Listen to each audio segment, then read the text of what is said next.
तो कह रहा केवल रासायनिक समीकरण दीजिए। तो यहाँ पर क्वेश्चन में क्या कह रहा है केवल रासायनिक समीकरण दीजिए। क्या होता है जब जिप्सम को 373 डिग्री केल्विन पर गर्म किया जाता है। जब जिप्सम को क्या कर रहे हैं 373 डिग्री केल्विन पर क्या कर रहे हैं हम गर्म कर रहे हैं तो क्या होगा। तो जिप्सम है हमारा क्या CaSO4.2H2O। यदि हाफ रहता तो क्या होता है हमारा हो जाता क्या POP। तो हमारा क्या है जिप्सम को गर्म कर रहे हैं कितने पर 273 केल्विन पर। 273 डिग्री पर क्या करें हम केल्विन क्या करें जिप्सम को गर्म कर रहे हैं तो हमारा क्या बनेगा CaSO4.2H2O। हमारा क्या बन जाएगा POP यानी प्लास्टर ऑफ पेरिस प्लस क्या बनेगा 3/2H2O। क्या होता है हमें प्राप्त होता है जब क्या होता है जिप्सम को 373 डिग्री सेल्सियस पर क्या करें गर्म किया जाता है तो क्या होगा POP और जल प्राप्त हो जाएगा। तो उम्मीद है यहाँ तक आपको कोई डाउट नहीं होगा। तो बढ़ते हैं अगले क्वेश्चन तरफ। कर क्या होता है जब खाने के सोडा को गर्म करते हैं। तो खाने के सोडा को हम क्या करते हैं गर्म कर रहे हैं यानी 2NaHCO3 यानी सोडियम बाइकार्बोनेट को क्या करते हैं हम गर्म करते हैं। इसी को हम क्या कहते हैं बेकिंग सोडा या खाने का सोडा।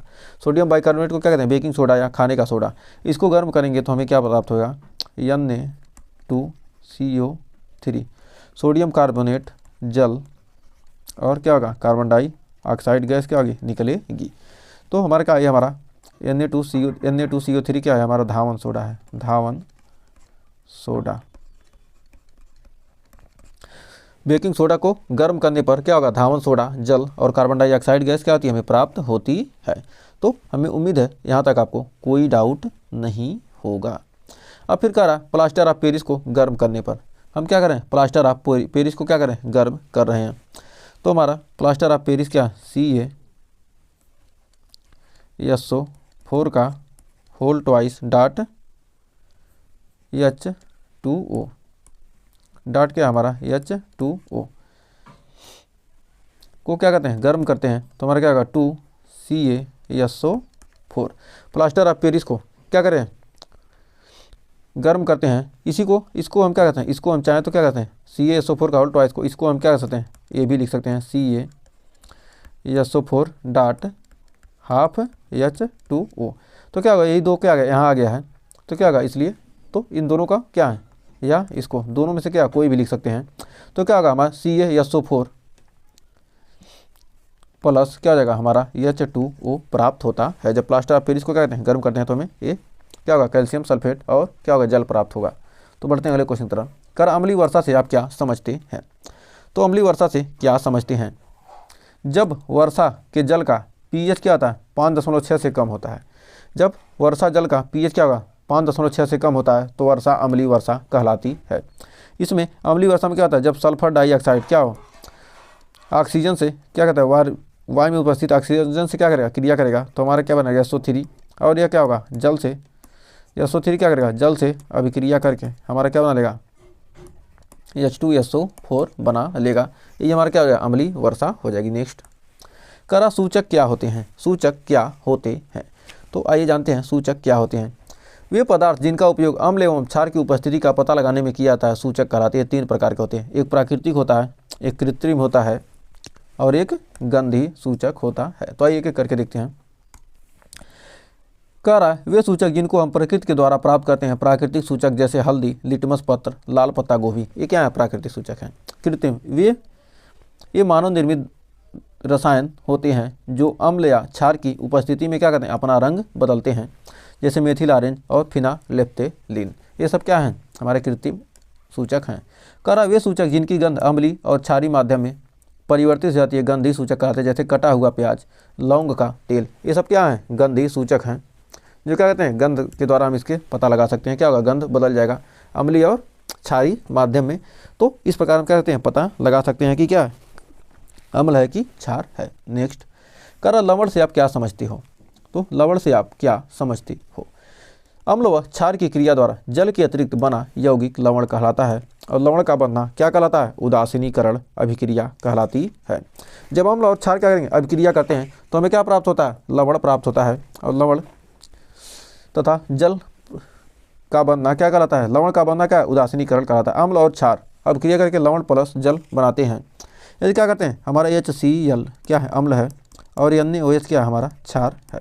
इसकी अभिक्रिया कराएंगे तो हमें क्या मिलेगा, NaCl यानी सोडियम क्लोराइड, और क्या हो जाएगा हमें जल यानी H2O क्या प्राप्त हो जाएगा। तो हमारा H2SO4 के साथ क्या करते हैं हम, NaOH कितनी मात्रा, कम मात्रा से अभिक्रिया कराएंगे तो हमारा क्या होगा, सोडियम NaHSO4 सोडियम बाईसल्फेट, और क्या होगा हमें जल प्राप्त हो जाएगा। ये भी क्या हमारा लवण है, सोडियम बाईसल्फेट क्या हो जाएगा, प्राप्त हो जाएगा, जो क्या हमारा लवण है। तो हमें उम्मीद है यहाँ भी आपको कोई डाउट नहीं होगा। तो कह रहा अगला क्वेश्चन कि निम्नलिखित को पूर्ण संतुलित कीजिए। पूर्ण दूसरे क्या कीजिए, पूर्ण कीजिए और संतुलित कीजिए। कह रहा सोडियम क्लोराइड NH3 से क्रिया करता है, सोडियम क्लोराइड NH3 से क्रिया करेगा और जल से और CO2 से क्रिया करके क्या बनाएगा। तो यहाँ से जब अभिक्रिया करेगा तो हमें क्या बनाएगा, सोडियम बाइकार्बोनेट NaHCO3 और क्या बनाएगा, NaH4Cl बनाता है। तो NaCl क्या बना सकता है, CO है तो क्या होगा, Na से क्या करेंगे, सोडियम कार्बोनेट बना सकते हैं, और NH3 क्या करेंगे हम, Cl है तो अमोनियम क्लोराइड बना सकते हैं। तो इस प्रकार हम क्या करेंगे, अभिक्रिया को कर सकते हैं। और ये अभिक्रिया तो हमारी क्या है, बैलेंस है। तो यहाँ Na1 है, H की 3 है, तो हाइड्रोजन कितने हैं, यहाँ पर 4 1 5 हाइड्रोजन है, और यहाँ पर क्या 3 हाइड्रोजन और 2 5 हाइड्रोजन। तो हमारा क्या होगा, ये तो अभिक्रिया क्या है, बैलेंस है। तो ये हमारा क्या सोडियम बाइकार्बोनेट है, और क्या ये अमोनियम क्लोराइड है। तो सोडियम बाइकार्बोनेट और अमोनियम क्लोराइड, ये अमोनियम क्लोराइड है हमारा क्या सोडियम बाइकार्बोनेट। करा कैल्शियम हाइड्रोक्साइड यानी CaOH क्या करेगा, क्लोरीन से अभिक्रिया करेगा तो क्या बनाएगा हमारा CaOCl2। तो हमारा क्या बनाएगा, ब्लीचिंग पाउडर। ये हमारा क्या है, ब्लीचिंग पाउडर। तो ब्लीचिंग पाउडर और क्या बनाएगा, जल प्राप्त हो जाएगा। तो उम्मीद है यहाँ तक आपको कोई डाउट नहीं होगा। तो बढ़ते हैं अगले क्वेश्चन तरफ। कह रहा निम्नलिखित को पूर्ण कीजिए। तो कह रहा सोडियम कार्बोनेट की अभिक्रिया किससे कराएं कि हमें सोडियम बाइकार्बोनेट प्राप्त हो जाए। तो हम सोडियम कार्बोनेट की अभिक्रिया क्या कर सकते हैं, किससे अभिक्रिया कराएं, जल से अभिक्रिया करा देते हैं, और H2O और कार्बन डाइऑक्साइड से कराएंगे क्या, सोडियम बाइकार्बोनेट हमें प्राप्त हो जाएगा। अब कह रहा क्या, ब्लीचिंग पाउडर की किससे अभिक्रिया कराएं कि क्या हो जाए, कैल्शियम सल्फेट और हमें जल और उसके अतिरिक्त कुछ और प्राप्त हो जाएगा। तो क्या ब्लीचिंग पाउडर की क्या कहते हैं, अम्ल के साथ H2SO4 के साथ अभिक्रिया कराने पर कैल्शियम सल्फेट जल और हमें क्या हो जाएगा, क्लोरीन गैस क्या आती है, Cl2 प्राप्त हो जाएगी। तो हमें उम्मीद है यहाँ तक आपको कोई डाउट नहीं होगा। तो बढ़ते हैं अगले क्वेश्चन की तरफ।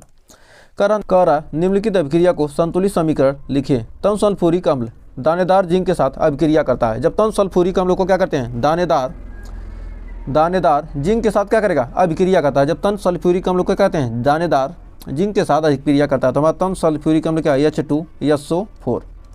ये क्या हमारा तन सल्फ्यूरिक अम्ल क्या है, जिंक से क्या करता है, अभिक्रिया करता है।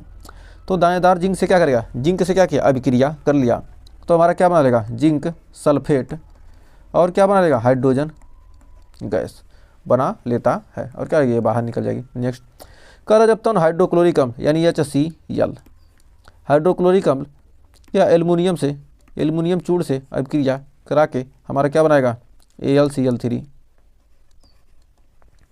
प्लस हमारा क्या बना लेगा, हाइड्रोजन गैस। तो यहाँ पर क्या है, H की मात्रा क्या 2 है, तो यहाँ 2 कर देंगे।